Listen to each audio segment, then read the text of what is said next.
Selamat pagi Bapak Ibu Saudara sekalian.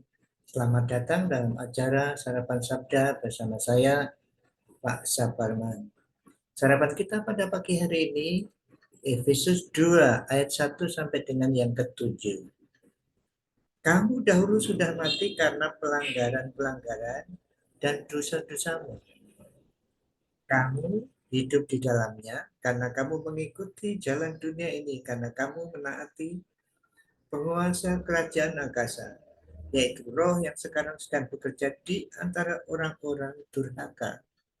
Sebenarnya dahulu kami semua juga terhitung di antara mereka ketika kami hidup dalam hawa nafsu daging dan menuruti kehendak daging dan pikiran kami yang jahat. Pada dasarnya kami adalah orang-orang yang harus dimurkai sama seperti mereka yang lain. Tetapi Allah yang kaya dengan rahmat oleh karena kasih-Nya yang besar yang dilimpahkannya kepada kita telah menghidupkan kita bersama-sama dengan Kristus, sekalipun kita telah mati oleh kesalahan-kesalahan kita. Oleh kasih karunia kamu diselamatkan, dan di dalam Kristus Yesus Ia telah membangkitkan kita juga dan memberikan tempat bersama-sama dengan Dia di surga, supaya pada masa yang akan datang Ia menunjukkan kepada kita kekayaan kasih karunia-Nya yang melimpah-limpah sesuai dengan kebaikannya terhadap kita dalam Kristus Yesus. Bapak Ibu Saudara sekalian, pasal 2 ini ada dua hal ya di sini. Nanti kalau sampai pasal ayat-ayat berikutnya, yang jelas ayat 1 sampai 3 itu kabar mengerikan. Kemudian ayat 4 berikutnya itu ada kata tetapi. Nah, ini kabar gembira, kabar kebungahan, kabar sukacita. Tapi kabar mengerikan itu adalah dulu. Di sini dikatakan kamu. Itu penulis bermaksud kepada orang non-Yahudi. Kamu dahulu hidup dalam dosa lah, kasarnya seperti itu.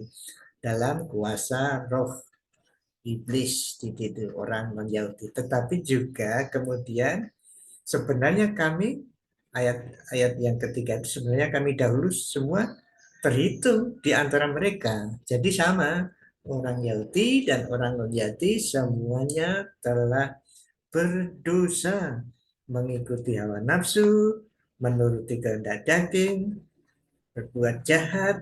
Pada dasarnya adalah orang-orang yang harus dimurkai. Dikatakan tadi di dalamnya, ayat yang pertama tadi dikatakan kamu dahulu sudah mati.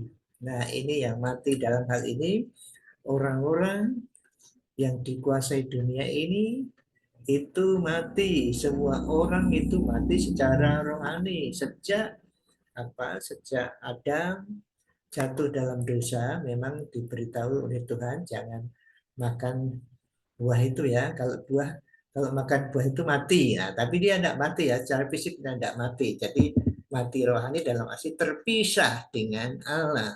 Saudara dan saya dahulunya terpisah dengan Allah, dan di sini dikuasai oleh dunia ini, oleh roh, katakan roh yang menguasai ini yang penguasa penguasa kerajaan angkasa. Nah, angkasa itu apa ya? Ada atmosfer, kemudian ada daerah yang dikuasai oleh roh-roh jahat seperti itu, di atasnya itu kan di roh-roh jahat itu yang menguasai itu. Jadi kita dalam kuasa roh-roh jahat itu dalam arti kosmosnya, dalam di dunia ini, mengikuti apa yang ada di sini sebelum kita percaya kepada Tuhan Yesus. Nah, dalam arti mati rohani itu tidak bisa bersekutu dengan Allah dengan usahanya sendiri karena sudah mati.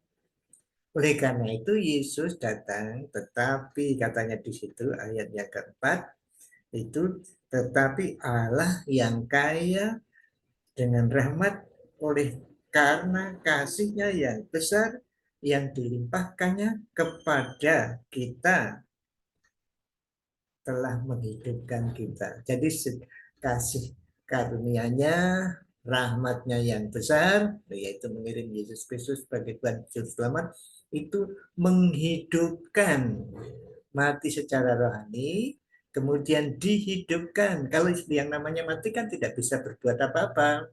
Dan memang kita tidak bisa berbuat apa-apa untuk dihidupkan secara rohani itu lewat Tuhan Yesus. Dihidupkan, bukan kita yang berusaha hidup sendiri, tetapi Allah yang menghidupkan karena rahmat dan kasih karunia yang besar itu, yaitu lewat Tuhan Yesus Kristus.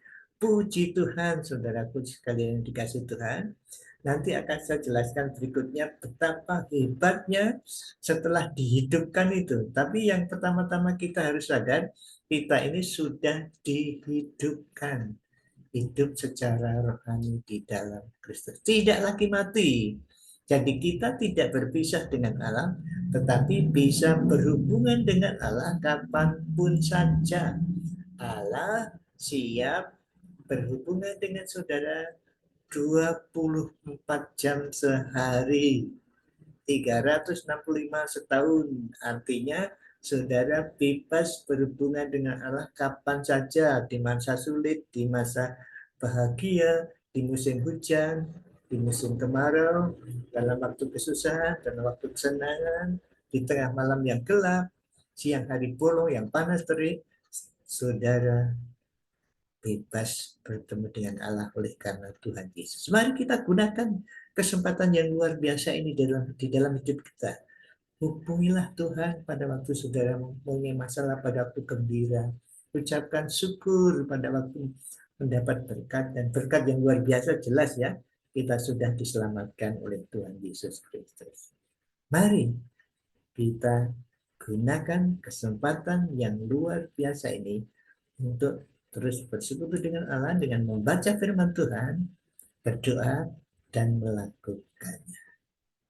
Amin. Mari kita berdoa, Bapak Ibu Saudara sekalian. Bapa kami yang bertahta dalam kerajaan surga, terima kasih keselamatan yang Tuhan berikan kepada kami.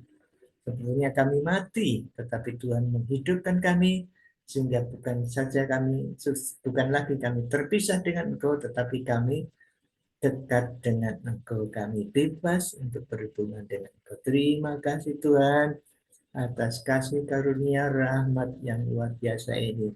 Biarlah tiap-tiap hari kami mohon pimpinan-Mu, mohon kepadamu pada waktu kami menghadapi masalah, mohon kepadamu apa saja keperluan kami. Terima kasih Tuhan, dalam nama Tuhan Yesus. Amin. Nah, demikian saudara-saudara yang dikasih Tuhan. Selamat beraktivitas. Tuhan Yesus memberkati saudara dan saya. Amin.